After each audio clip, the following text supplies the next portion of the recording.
So kind of walk us through, what was your first job like? What was your experiences? What was you doing at that time? Sure. So my family was, I guess everybody is an entrepreneur. Everybody had some kind of small business, uncles, aunts, cousins, and so forth.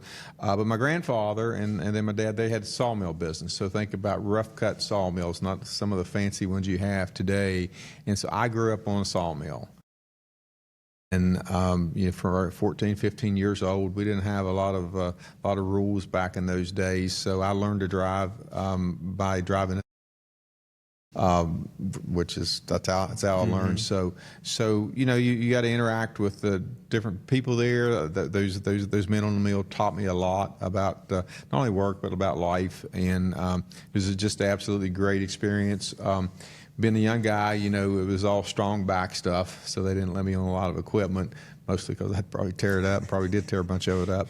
But it was phenomenal. I did that until about halfway through the first year of college. That's what we did, and so my uncles, dad, older cousins, grandfather, that's what they did. In fact, my grandfather started out in the sawmill business in Lincoln County in the 30s, and when he started in the 30s, his skidders were draft horses.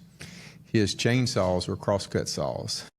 Real men back in those days. They were real men. Boy. Yeah, absolutely. Yeah. Yeah. Wow. Yeah. So Yeah, absolutely. Yeah. Yeah. So it was really, muscle and grit.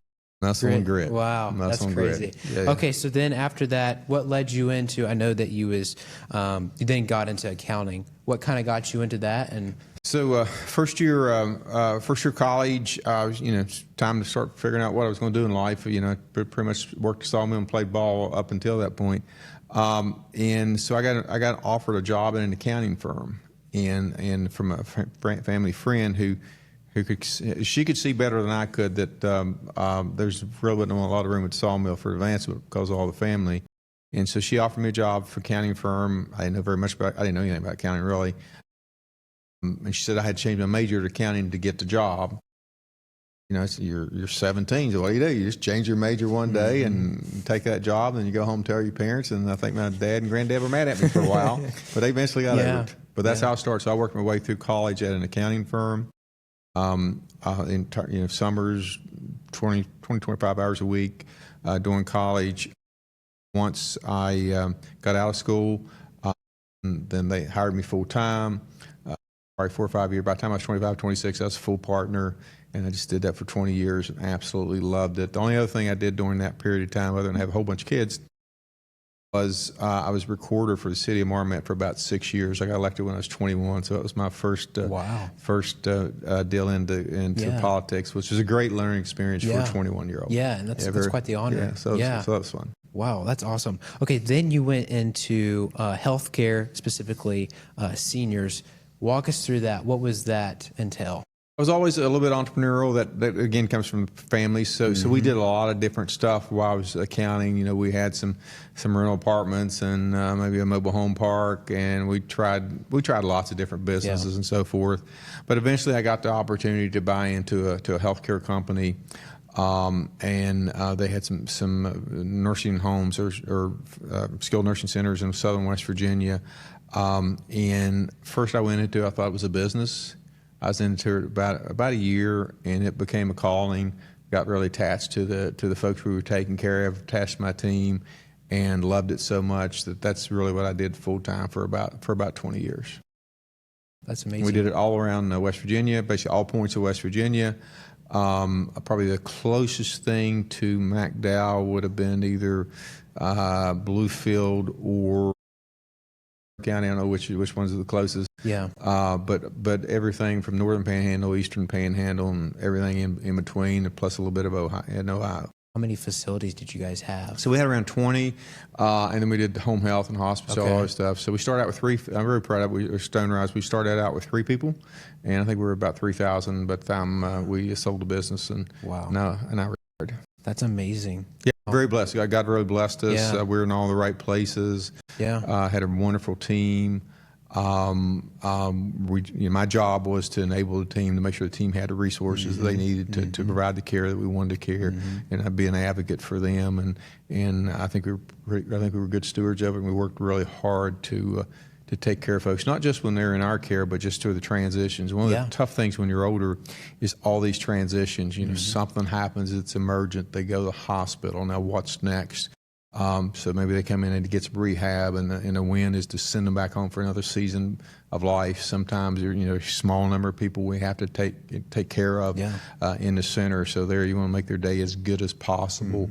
So there's lots of different deals, but it's really hard. Our medical system is so complex that it's really hard for, I think, particularly older folks to get through all these different transitions. Government's made it just way too complicated. So my job again was and make sure that my folks had my team had the resources they need, but at the same time advocate for the elderly. Yeah. Simplify the process a little bit. Yeah. Okay, so then after the elder care, you said you retired. Then you worked with Governor Justice at the time. So what was your job? What did you do within that administration? Yeah, so the last couple of years when we were in Stone Rise, I was in a year and a half. I was in the House Delegates. So that was my first entry out. By that time, all 6 kids were out of the house, and so we thought we had a little bit more time, and so tried that. But after we sold the business, then Governor Justice realized I had a little free time. I developed a fairly close relationship with him, and he asked me to come and join him. And the way he pitched it is, hey, come work for me for a couple of days a week, and let's just see if this thing works out. And he said, I'll pay you a little bit of nothing, and then we'll see if it works out. Well, 2 days a week ended up being 6 days a week, and instead of 6 months, it was 2.5 years. A lot of different things. Started out just senior advisor, which is kind of a jack of all trades. This needs to be done on Tuesday, so you go do this on Tuesday. That needs to be done on Wednesday, do that on Wednesday. Of course, always giving advice. And that was always just between us. Here's what I think. Weigh it, and then he'd make the decision. We carry out the decision.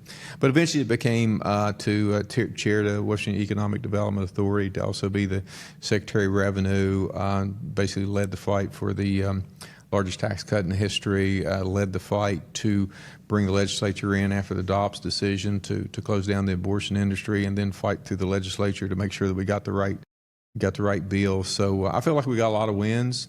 One thing that Governor Justice is really good about is selling West Virginia and giving us a good vision. And so my job was to carry out that vision along with the rest of the team. So we had a good run, we had a good time, and it's nothing like hanging out with baby dogs.